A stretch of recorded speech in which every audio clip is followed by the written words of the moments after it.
Hi everyone, I'm super excited to host Rayyan, founder of Rex Media. He runs a B2B growth agency that helps businesses generate high qualified sales meetings with Middle Eastern prospects. Thanks a lot for being on the show. Thank you, man, and I appreciate you having me on. Yes. So tell us your initial days. What led you to start this business? What was your inspiration? Yeah, so I've been in this cold email space like for a while. So I was familiar with the big names like Daniel Fazio and all of these people. Now, when I first started, like I just started as a cold email specialist. So I was just going in and like doing, the cold email stuff that everyone's doing, reaching out to people, the same processes, the same everything. As I like matured through the process, I started to realize that my expertise as well is the fact that, I am from the Middle East. So like I'm from Saudi Arabia myself. I was born in the UAE. So I was born in Dubai. So the thing is, it's like, yeah, I had the understanding or the knowledge of kind of what they're doing in the US market. And what I wanted to do is bring it here in the Middle East. So here is kind of where like so I don't know if you had a look, but like I have case studies where, for example, like we booked meetings with people in the Middle East because this is what like we specialize in. And throughout the process, I just started to realize that, look, we've been able to get expertise to the point like where we're able to get meetings in the Middle East. Like this is where I found that I've been able to get results. So that's the long TLDR, long story short. So if any business wants to crack Middle East market, Rayyan is your guy. Riyadh is your guy, man. English plus Arabic. I see. Tell us what are the common mistakes people make while prospecting in Middle East? Oh my God, yeah, so many.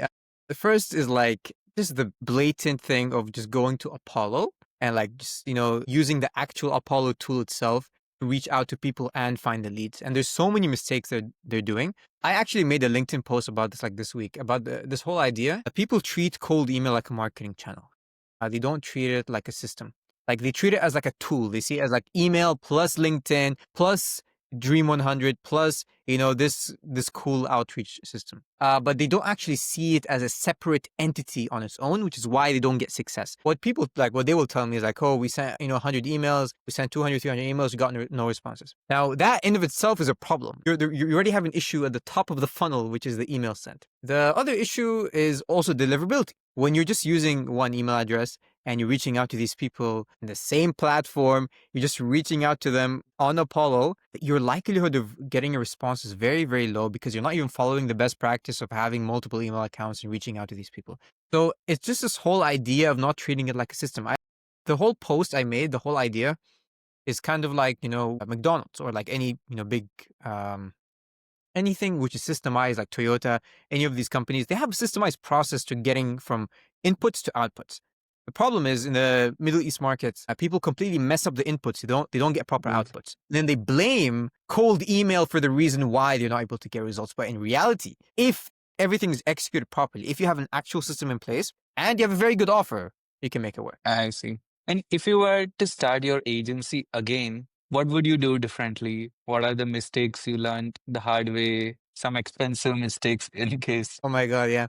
No, I think one of the important things to keep in mind, like from a pure entrepreneurship like perspective, you're in a people business. That means people, especially here in the Middle East, like people judge you a lot by your character and how you carry yourself, how you speak, and all of these things. And it's important to keep in mind these things play a role. I think when in the beginning I didn't have that context, that understanding that, how important it is to actually have, I wouldn't say a good character, but like I didn't put so much emphasis on the way like I would present myself and all these things. Now, this is something, of course, I've learned throughout the way and all these things. And I believe now this is like obviously something very, very important. This is actually, I can actually go on a tangent about this on a different point.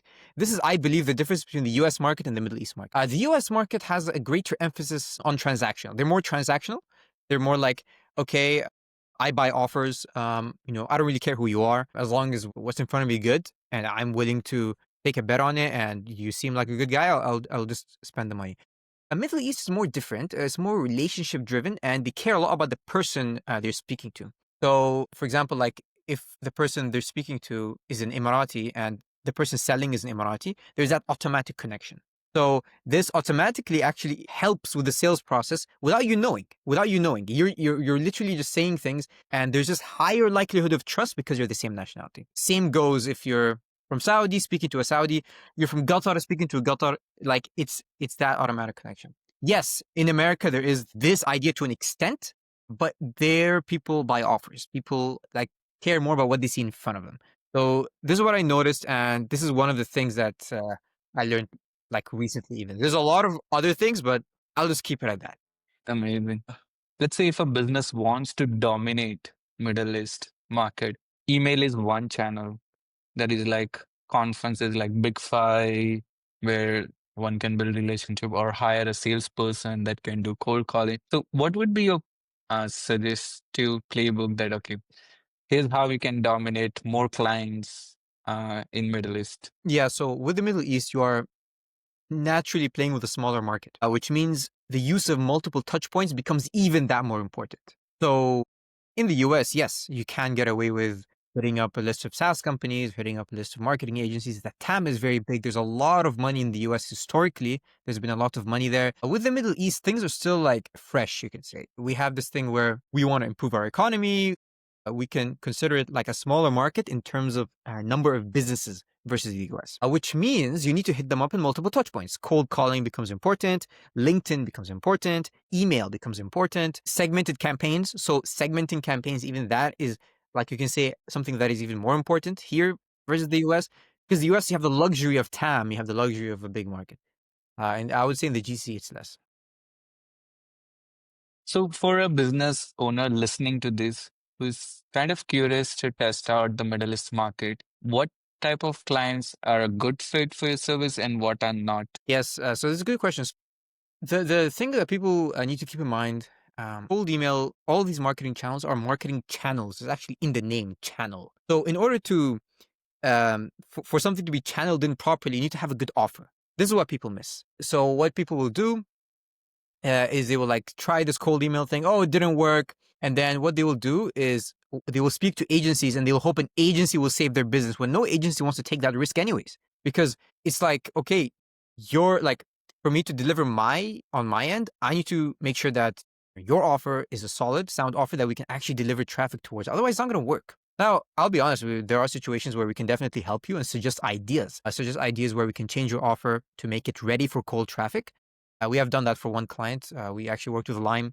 They're like one of the largest food companies in the world. You can check them out. We like helped them create an offer for them where we were able to generate traffic. So I would say number one offer, like a good offer that people are very responsive to, a big enough target market. And this is an important thing with email. Like if you're targeting like banks in Jeddah only, then it's like very, very narrow. But if it's like, oh, we have this very, very good product that works across multiple industries, telecommunications, retail, e-commerce. We also work with fintech. Okay, now we have a bigger market. And guess what? Now we can introduce more marketing channels, maybe paid advertising if you want to target smaller businesses, which are not as enterprise.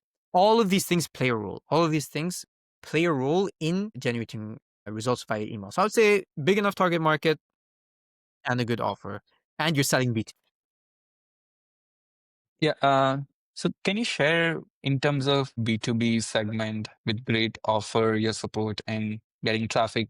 Is there a cutoff where of annual contract which would be an ideal fit for you? So typically, the range that we work with is anywhere from 5 to 15,000 US dollars. Typically on a 30 to 90-day engagement, we just need enough time to test the campaigns to make sure we're getting enough data from the outreach. Awesome. What are you most excited about? What is RAX Media look like in 2026? I'm really excited about the Middle East market. Honestly, the GCC market is growing. There's a lot of new companies now. There's a lot of money coming in here as well, which means digital marketing is going to be even more in demand. There's all of these things that are playing a role. I believe data is going to become a big thing as well. Like, getting more data in the Middle East is something that is lucrative. Like if you're able to get data that otherwise wasn't there, that's very, very valuable. So yeah, I'm just excited about the whole market in general, where the market is going and what can be achieved here. Yeah.